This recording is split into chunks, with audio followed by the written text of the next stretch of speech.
Hey there, Auntie Jen here, and today I'm going to show you how to make Auntie Jen's coleslaw. It is delicious. I think you're going to love it. I know my daughter, she absolutely loves it. So let's get started making some coleslaw.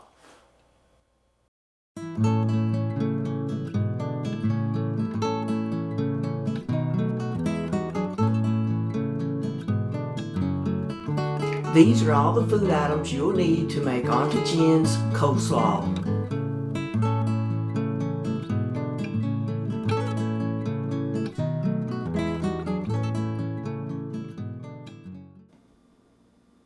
Okay, to make Auntie Jen's coleslaw, you're going to need a food processor if you have one. Okay, and that's something like this gadget here. And you want to definitely put it on a chopper so that you can chop up your slaw well. If you don't have one of those, you can use a grater. And on this side, which is the bigger grate side, you can see these are smaller, but you want it on this side. Now, this is the hard way to do it, and I will tell you, it'll take a lot of time. So if you've got a food processor, you definitely want to use it. If you don't have one, you may want to look at investing in one if you actually like this slaw recipe. Alright, now what we're going to do is cut up our cabbage, and we're going to start with our green cabbage. Okay? Now you can see it's got a core here in the middle. We don't really want to put that in our coleslaw, so we're going to cut around it. So I'm going to cut real close to it. And you definitely want to use a sharp knife and your cutting board. Okay, so we got one side of that off. And I usually like to pull off the outer layers just so I get down into the better slaw. Okay, so we're going to get rid of about that much. Okay, now what I'm going to do is rinse this off because you always want to wash your vegetables. You don't want to do them like this and just eat them straight like that. You always want to wash your vegetables. So I'm going to finish cutting the green slaw up, and I'm going to wash it, and we'll be back in just a moment. While we were off camera, I cut up the cabbage into 4 different sides, and you can see all that I have left is this core. So we're just going to discard that. I don't like eating the cores. It wouldn't hurt you if you did, but I just don't like eating it, so I'm going to throw it away, and then that leaves us with just the good lettuce. And you can see I've got 4 chunks here. Now I also rinsed these off very well and laid them on a paper towel to drain, and I also dried off the tops with a paper towel, and I've still got these sitting on a paper towel. So now while those are waiting there, we're going to prepare our red cabbage. And really, for this coleslaw, you don't need a whole lot of this red cabbage, because if you do, it's going to look too red and purpley. So what we're going to do is just cut off a little bit, probably about that much, to use in our coleslaw. Okay, now I'm going to wash this off. I've already washed and peeled my carrot and cleaned that up, so it's ready to go as well. But now I'm going to wash the red cabbage, and I'll put this up. So I'll be back just a moment after I do that, okay? We've already washed and dried off our red cabbage. Now what we're going to do is cut these into slices so we can put them into this portion of our food processor. So I usually kind of just cut about 1/2-inch slices down like that, and you can see that's about what that looks like pulled apart.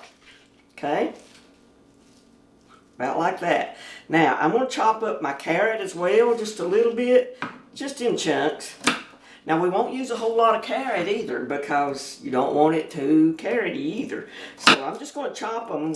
We probably won't use all of this carrot, but I'm just going to chop them in pieces just to see what I need here.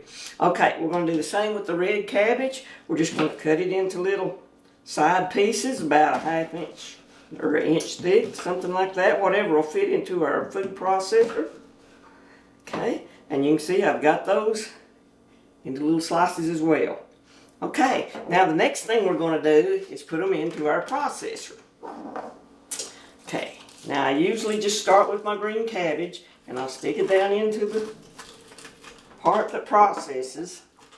And I take my little pusher down thing and just push the stop button.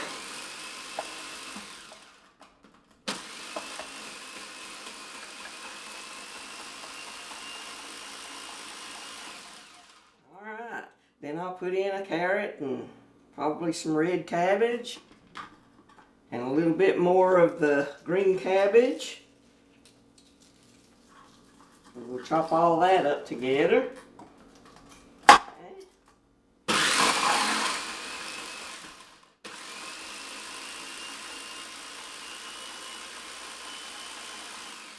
That's how we do that. I'm going to finish chopping all this up and I'll be back when I've got it finished, okay? I chopped up all the veggies now and this is what it looks like in the big bowl that I've got. And you can see we got some really good pretty looking colors in there. We got our green cabbage and you can see the carrots plus the red cabbage. But there's not too much red cabbage because you don't want to make red coleslaw unless you just like it. I guess you could do that if you want to. But I like it to be a little more mixed, but with more green cabbage than anything. Okay, and you can see I've used pretty much everything I cut up except for a couple pieces of the carrot and a couple little pieces of the red cabbage and just some scraps on the green cabbage.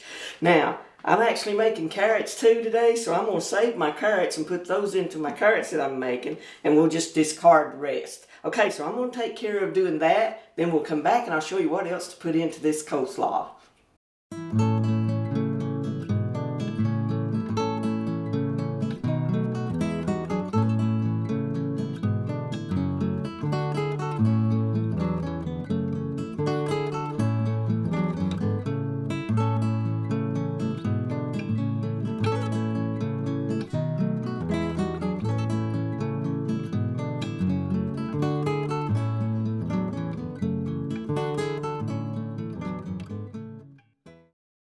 We're back. I've already cleaned up everything, so now we're going to add our sugar and our mayonnaise to this.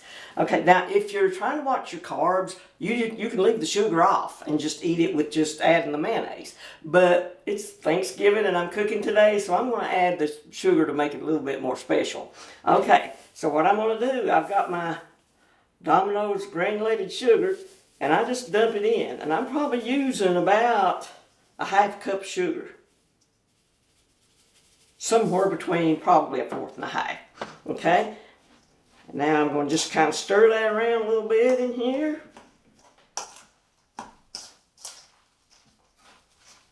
Try to mix it in real good. And again, you can use as much sugar or as little sugar as you want to. It's just how sweet you like it.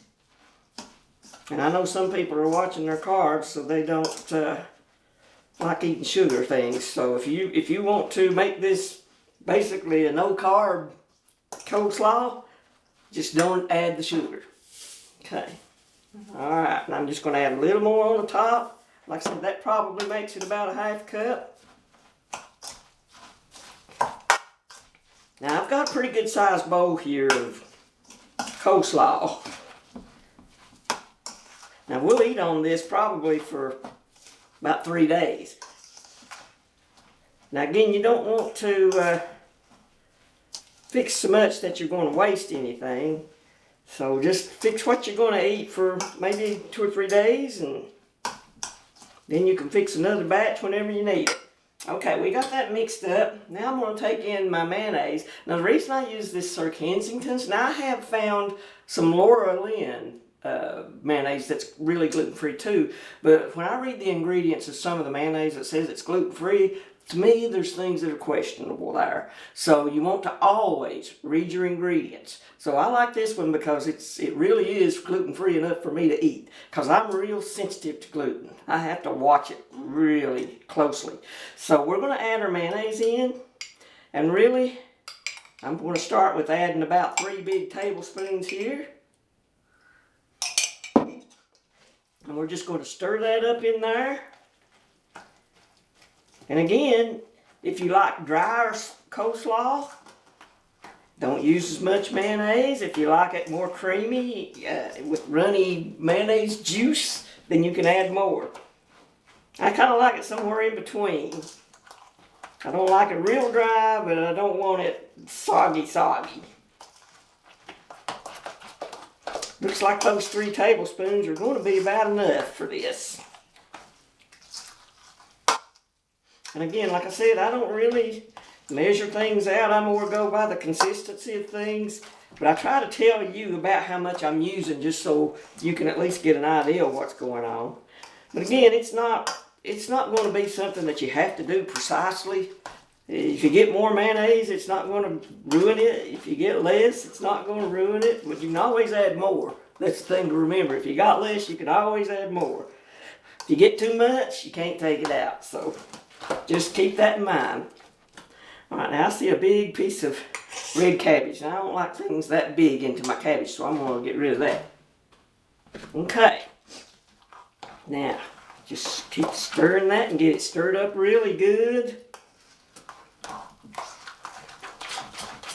And once you get it mixed, see, sometimes I find those big chunks of things, so I got to get rid of those.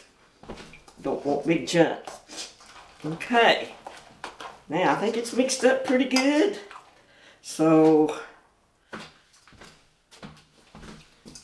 what I'm going to do now is just take my spoon and flatten out the top. Just so I can smooth it down. We're going to try to make it look pretty. Okay. Try to get it as even as you can get it.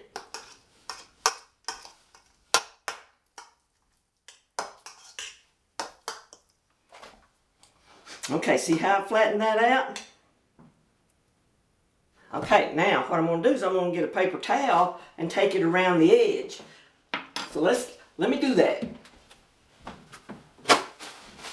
Okay, this cleans off any residue on the outside of your bowl. And I just wad up my paper towel, take it around. I don't release any pressure. I just keep running it around the bowl till I get to the end.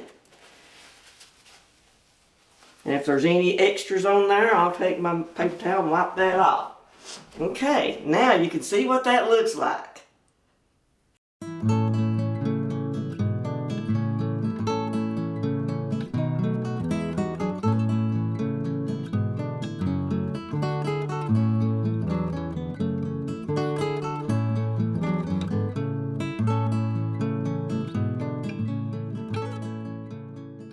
Does that not look delicious? Well, I guarantee you it's going to taste delicious.